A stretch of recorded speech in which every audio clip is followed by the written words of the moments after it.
Shalom, TaNaKh Wisdom. Circumcision. Is it still today? The promise was made to Abraham as a covenant that his descendants would be as the stars in the heavens or as the dust of the earth in number. And to ensure that the promise will be fulfilled, he gave him a covenant of circumcision when he was 99 years old. And that covenant was to cut the foreskin of his procreator. The Hebrew word that they translate as circumcised or circumcision is mawal. Mawal, mem, waw, lamed. And the function of that verb root is simply to cut.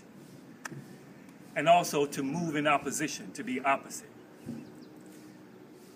I know Yahweh Elohim does nothing just for no purpose at all. So I asked him, Father, why did you use mutilation of the procreator as a sign of the fulfillment of the covenant to ensuring descendants being as the stars and as the dust of the earth? And he gave me the answer. How many times a day will a man handle his procreator to relieve himself? Several times. And so every time an Israelite, of the Hebrew nation, would relieve himself by urinating, he would see the cut on his procreator to remind him to be fruitful and multiply, to fill the earth. Wow, makes sense. Reminding the men, the sons of Abraham, about the covenant that he gave to Father Abraham. Your descendants will be as the stars and as the dust of the earth. Is it for today?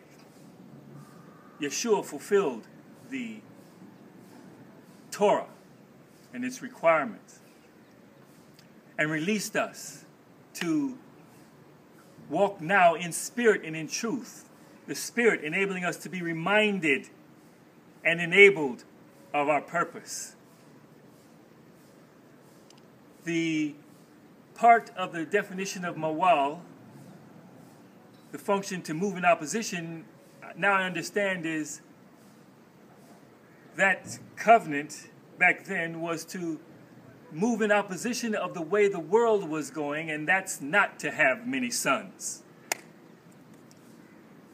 And now, in the new covenant that Yeshua established, circumcision is not needed anymore because we have his Spirit, the Spirit of Yahweh Elohim dwelling in us, to remind us and to enable us to do that it is the circumcision of the heart to remove the hardness, the callousness of the heart, cutting it away so we can be sensitive to walk in spirit and in truth. Shalom, TaNaKh Wisdom.